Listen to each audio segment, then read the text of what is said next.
I'm Shamsud-Din Jabbar, property manager with Blue Meadow Properties and team lead at the Midas Group at Core Realty. I just want to say hello and let you know a little bit about me. So I'm born and raised in Beaumont, Texas, and now live in Houston.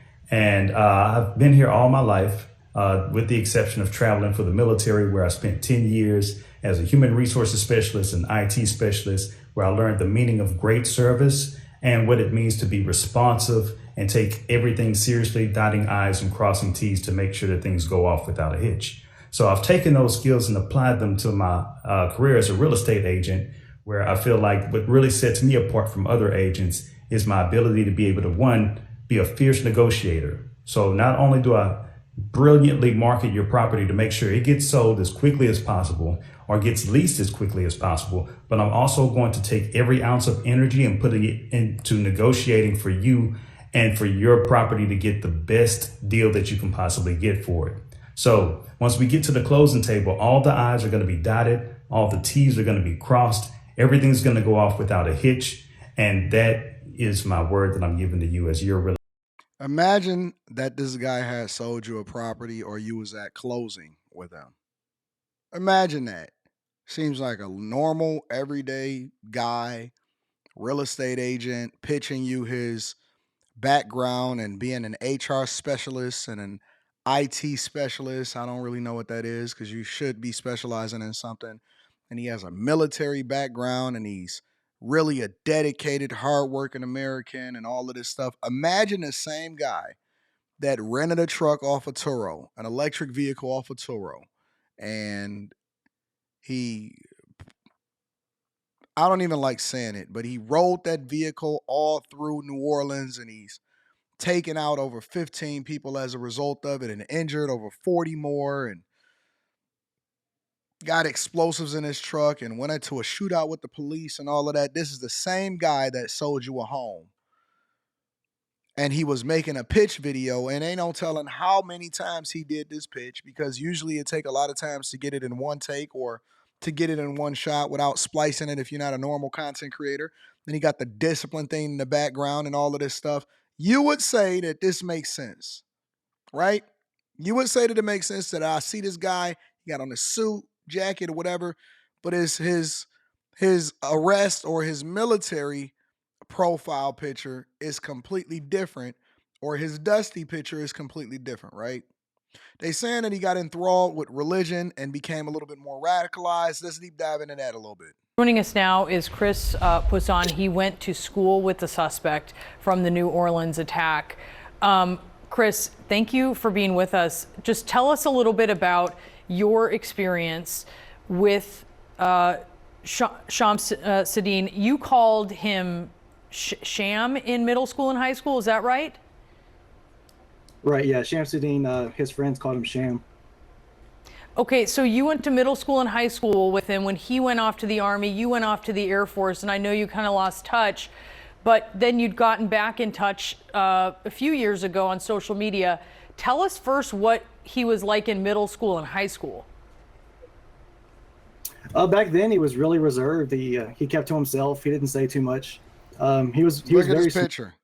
His picture looked completely different than the pitch that he just made to you guys, right? smart, very good in school. He wasn't like a troublemaker or anything like that. He was just he was the model student really.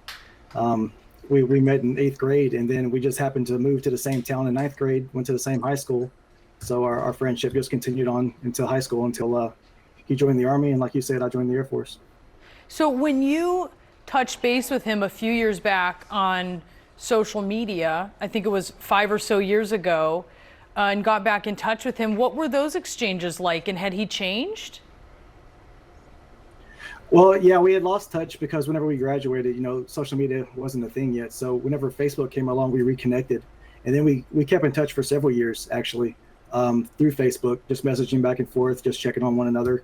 And then up until the last, few times I had spoke with him, he had become really, enthralled in his faith. And pretty much every conversation we had or post that he was making at that time, in some way, shape, or form, it all, resorted back to his Muslim faith.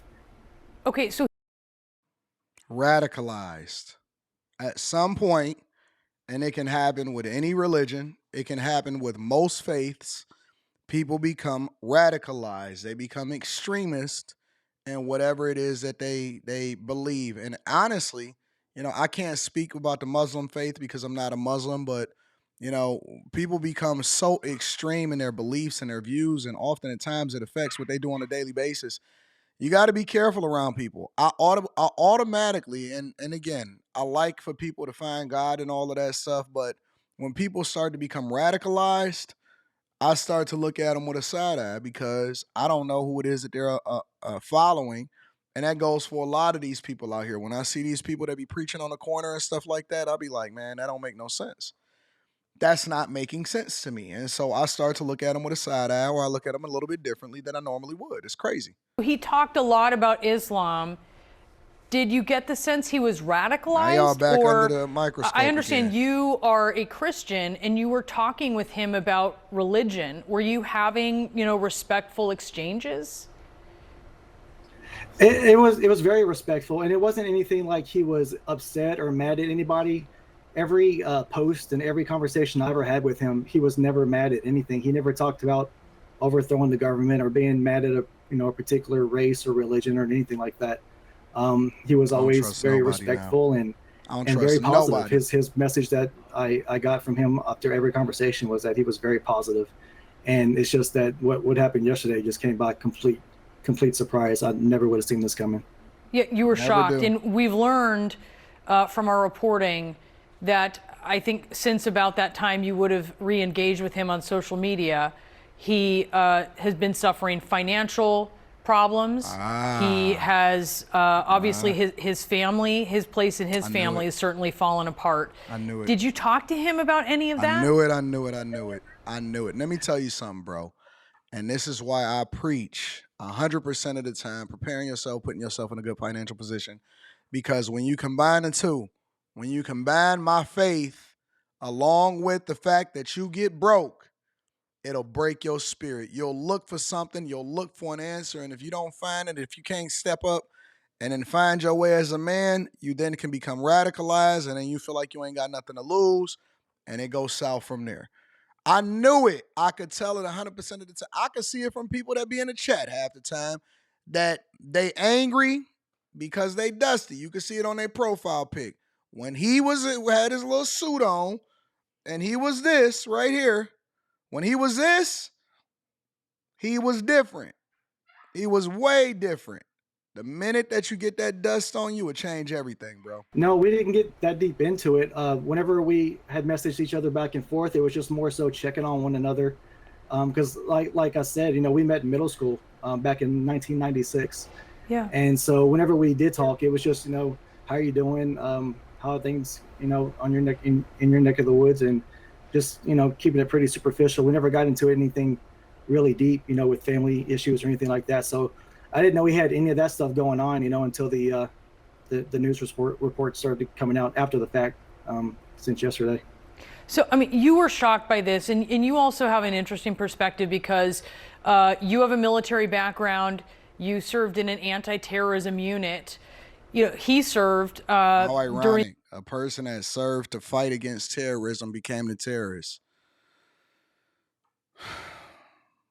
This period of like time, a metaphor for life. where obviously we see the threats that the U.S. was confronting after 9/11, and then seeing him then say that he is swearing allegiance to ISIS.